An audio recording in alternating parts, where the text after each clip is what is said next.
Hello friends and welcome to our channel concept hunt. आपका प्रयास सराहनीय है, आपके कदम लाजवाब हैं।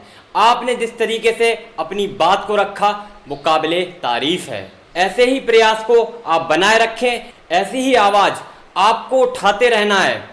आपको परवाह नहीं करनी है कि सामने वो कौन है, क्योंकि इस बार आपकी मेहनत रंग लाने वाली है।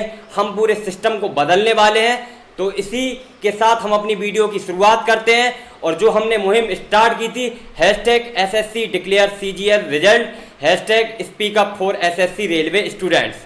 यहाँ पर हो क्या रहा था, हमारे साथ कुछ लोग हैं जो कि ध्यान नहीं दे रहे थे हमारे ऊपर कि भाई ये स्टूडेंट हैं, इनके साथ अच्छा होना चाहिए। उन्हें अच्छा बिल्कुल भी पसंद नहीं आ रहा। वो क्या सोच रहे हैं, ये बेरोजगार हैं, पढ़े लिखे लोग नहीं हैं, इनको कुछ भी बोल देंगे, ये बात हमारी मान लेंगे।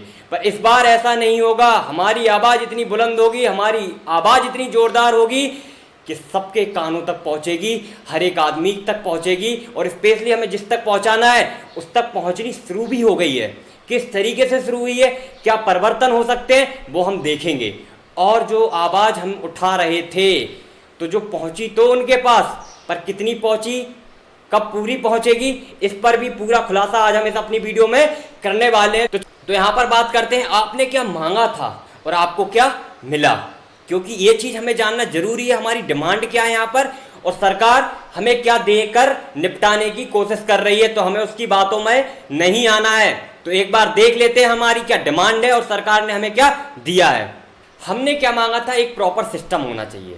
सारी चीज़ें आप जो भर्ती करवाते हैं, कोई भी आप नई वैकेंसी निकालते, भले ही RRB NTPC हो गया हो, JEE का एग्जाम हो गया या CGL हो गया, कोई भी हो गया हो, तो एक प्रॉपर सिस्टम की तरीके से होना चाहिए ना कि 2 महीने में एग्जाम हो गया, 2 महीने बाद रिजल्ट आ गया, उसके 2-3 महीने के बाद आपकी ज्वाइनिंग हो जानी चाहिए। मतलब कि कम से कम यार 1 साल बहुत टाइम होता है। 1 साल के अंदर आप पूरी वैकेंसी की प्रोसेस को तरीके से कर दीजिए।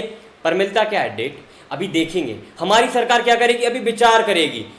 काफ़ी जगह पर जहाँ पंजाब हो गया और आपका बिहार वगैरह हो गया, वहाँ पर कुछ चीज़ें आई हैं, तो वो चीज़ें एक पॉजिटिव रिस्पांस की तरह आई हैं। लेकिन वहाँ पर क्या हुआ, डेट के साथ बात। अभी हम सोचेंगे, सोचना वोचना ज़्यादा नहीं है। हम जो अपना काम कर रहे हैं करते रहेंगे जब तक कि हमें एक एश्योरिटी नहीं मिलती है कि हाँ ये सिस्टम बदलने वाला है, हाँ ये सरकार हमारे लिए सोचेगी। दूसरी चीज़ हम लोगों ने क्या मांगी थी, ट्रांसपेरेंसी। भाई जितनी भी वैकेंसियों की आप भर्ती करते हैं, जितने भी लोगों को रिक्रूट करते हैं, कम से कम उनमें तो पारदर्शिता होनी चाहिए। सुनने में आता है कई जगह पर कि डिमांड की जा रही है कुछ चीज़ों की, ठीक है, उसका भी खुलासा अगली वीडियो में मैं करूँगा। अभी जो हमारी डिमांड है मैं उस पर बता रहा हूँ कि जहाँ पर ट्रांसपेरेंसी की बात हो कि चीज़ें भर्तियाँ बिल्कुल एक प्रॉपर तरीके से तो हो ही हो, प्लस जिन लोगों का रिक्रूटमेंट हो रहा हो वो उस पद के काबिल हों। ऐसा नहीं हो कि फर्जी लोगों का रिक्रूटमेंट हो गया। उसके लिए भी क्या मिलेगी, हम लोगों को डेट मिलने वाली है कि भाई हाँ आगे देखेंगे, इस तरीके से अब नहीं होगा। होगा क्या नहीं, कई बार ऐसी सुनने में आती है कि इतने लाख लोग थे, कुछ लोग हैं जो 10-20 लोग हैं जो प्रॉपर थे, बाकी सब पता नहीं किसको भर्तियां कर दी। ठीक है, इस तरीके से हम लोगों को इनकी बातों में नहीं आना है। हमें अपनी डिमांड पर अड़े रहना है, क्योंकि हमारा जो भी मुहिम छिड़ चुकी है ये बहुत शांतिपूर्ण तरीके से चल रही है। डिजिटल इंडिया है भैया, मोदी जी को पता है। हमारी सरकार ने बहुत चिल्ला कर इसका प्रचार किया है, ब्रांडिंग की है कि डिजिटल इंडिया हम बना रहे हैं, तो बन चुका है। अब हम डिजिटली अपनी बात को रख रहे हैं। तीसरी बात यहाँ पर क्या है, रिजल्ट।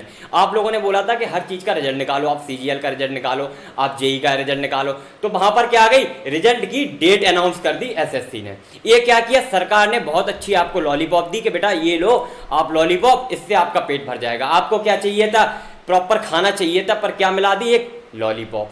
तो इस बार हम जो है शिक्षित बेरोजगार हैं, हम पढ़े हुए लिखे बेरोजगार हैं, इसलिए हमें बेवकूफ़ नहीं बनना है, सरकार की बातों में नहीं आना है। हाँ ये अच्छी बात है, कम से कम उनने एक डेट दी है कि इस डेट में हम आपका रिजल्ट अनाउंस कर देंगे। अच्छी बात है, हमारी ये मोटिवेशन होना चाहिए कि सरकार तक हमारी बात पहुंची। लेकिन हमें यहीं पर अपनी मुहिम को रोक नहीं देना है, हमें बराबर हर चीज़ के लिए लगे रहना है, क्योंकि अब हमें पता भी चल चुका है ना कि ये सरकार हमारी कैसे सुनती है। जब हैशटैग ट्रेंड होता है ना, जब मुद्दे बनते हैं, जब मुहिम छिड़ती है, तभी इसको सुनाई देता है, तो हम उस सब करेंगे। तो वो सब हम करने के लिए तैयार हैं। और जब भी हमें प्रॉब्लम होगी, अब हमें मीडिया के सपोर्ट की जरूरत नहीं है, हमें किसी के सपोर्ट की जरूरत नहीं है। हम उस हैशटैग को इतना ट्रेंड करवाएंगे कि अपने आप सरकार तक हमारी बात पहुंच जाएगी। और क्या होता है भैया, देखो जरा, प्रॉपर रिक्रूटमेंट। आप क्या चाह रहे थे कि एक जो प्रोसेस है कि भाई 1 साल के अंदर कम से कम वो रिक्रूटमेंट खत्म हो जाए। पर उसके लिए क्या लिख के आता है, नो रिजल्ट फाउंड। मतलब कि जैसे आप लोग कभी सर्च करते हो ना, रिजल्ट आता है, खुलासा होता है एसएससी की साइट पर कि भाई इतने लोगों का सिलेक्शन हो गया, आप नाम सर्च करते हैं, वहां था नो रिजल्ट फाउंड। यानी कि जो मेन मुद्दा था हमारा प्रॉपर रिक्रूटमेंट का, कि जो सिस्टम इतना ज्यादा गड़बड़ हो चुका है, किसी भी चीज का पता नहीं चलता है कब फॉर्म निकला है, 4 साल बाद परीक्षा हो रही है, 2 साल बाद रिजल्ट आ रहे हैं, तो वो सिस्टम प्रॉपर होना चाहिए। उसके लिए सरकार की तरफ से कोई जवाबदेही नहीं होती है। एक्चुअली में पूरे मुद्दे पर ही सरकार की कोई जवाबदेही नहीं है। अभी तक केवल एसएससी आया है, उसने अपनी डेट अनाउंस की है, और बाकी बिहार वगैरह और 1-2 स्टेट में भी कुछ परीक्षाएं जो थी, दरोगा की परीक्षा थी, उसके लिए उन्होंने डेट के लिए बोला है कि भाई हम करवा देंगे।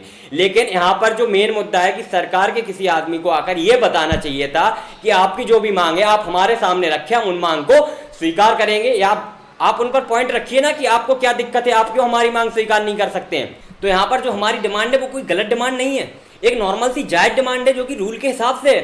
तो आप हमारी बातें सुनना क्यों नहीं चाहते, ये जवाब चाहिए अब हमें, ठीक है। और ये जो भी डिमांड है वो हम पूरी करवा कर रहेंगे। सिस्टम प्रॉपर होना चाहिए। इस बार जो मुहिम छिड़ गई है वो पूरी इतनी बड़ी होनी चाहिए कि आने वाले टाइम तक भी याद रखा जाए और कभी इस तरीके की हम लोगों को मुहिम छेड़ने की जरूरत ना पड़े। ये सब जरूरत इसलिए पड़ रही है क्योंकि पहले हम लोगों ने इस सब चीजों पर ज्यादा ध्यान नहीं दिया है, और जो सरकार ने बोला कि रोजगार मिल जाएगा, हम लोगों ने मान लिया कि हाँ भाई मिल जाएगा। अब ये सब चीजें नहीं माननी है। पर ये जो रिजल्ट निकल के आया, जो एसएससी ने डेट अनाउंस की, उसको हमें एक तरीके से इंस्पिरेशन के रूप में भी लेना है। वो इंस्पिरेशन क्या होगी, जीवन में पहली सफलता के बाद रुकना नहीं है। सबसे पहली बात, एसएससी ने अपन को डेट दे दी, अपन को अब रुक नहीं जाना है। क्यों नहीं रुक जाना है, क्योंकि डॉक्टर एपीजे अब्दुल कलाम एक महान साइंटिस्ट, एक महान विचारक, हर तरीके से ये महान थे। इन्होंने जितनी भी बात रखी है काफ़ी अच्छे अंदाज में रखी हैं। तो इनकी कुछ लाइन यहाँ पर देखते हैं। जीवन में पहली सफलता के बाद रुके नहीं, क्योंकि यदि आप दूसरे प्रयास में असफल हो गए तो लोग यही कहेंगे कि आपकी पहली सफलता भाग्य की वजह से थी। लोग यही मानेंगे, ठीक है वो तो एसएससी रिजल्ट की डेट निकालने वाला था, आपने मुहिम छेड़ के क्या कर लिया, आपने छेड़ दी, उसने निकाल दिया, वो तो वैसे ही निकालने वाला था। पर जो लोगों को लग रहा है कि सरकार हमारी बात नहीं सुनने वाली है, उसको हम सुना कर रहेंगे, उसको हम बता कर रहेंगे कि इस युवा में कितनी दम है, कितनी ताकत है। अगर आप हमारी ताकत को आजमाने जाओगे, आप चूर चूर हो जाओगे, हमारा कुछ नहीं होगा। ये एक नहीं है बेरोजगार, 2 नहीं है, लाखों नहीं है, करोड़ों की संख्या में हो चुके हैं। और ये किसकी वजह से हुए आप सबको पता है। तो अब हमारा जो नेक्स्ट टारगेट होने वाला है वो क्या होने वाले हैं कि अभी आपने डेट दी, अब आप हमें प्रॉपरली ये बताइए, जितने भी आपने फॉर्म हमसे भरवाए हैं उनकी डेट कब होगी, उनकी परीक्षा कब होगी। आप जब तक नहीं बताओगे हम लोग रुकने वाले नहीं है। ट्विटर पे 5 तारीख को हैशटैग चलने वाला है, तो आप लोग वहां जाकर कमेंट कर सकते हैं और इस मुहिम में ज़्यादा से ज़्यादा आप लोग सपोर्ट करें, क्योंकि ये मुहिम इस बार छिड़ी है, पता नहीं ये फिर कब शुरू हो। क्योंकि इस बार की मुहिम इतनी तगड़ी कर दो आपकी दोबारा आपको करने की जरूरत ही ना पड़े। क्यों करें हम दोबारा, जब एक बार में हमारी आवाज़ सुनी जाए।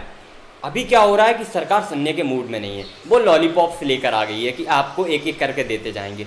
पर हमें लॉलीपॉप्स नहीं चाहिए, हमें लॉलीपॉप का पूरा डिब्बा हमारे हाथ में चाहिए। हमें एक लॉलीपॉप से कुछ फर्क नहीं पड़ रहा, एक के बाद हमें खुश होकर नहीं बैठना है। हाँ, ये हमारे लिए मोटिवेशन की बात है कि कम से कम सरकार तक हमारी बात किसी तरीके से पहुंचने लगी। हमें मीडिया की जरूरत अब नहीं पड़ेगी, लेकिन हमारी सारी बातें सरकार तक कैसे पहुंचेगी वो हमें देखना है और उसके लिए हमें प्रयासरत रहना है।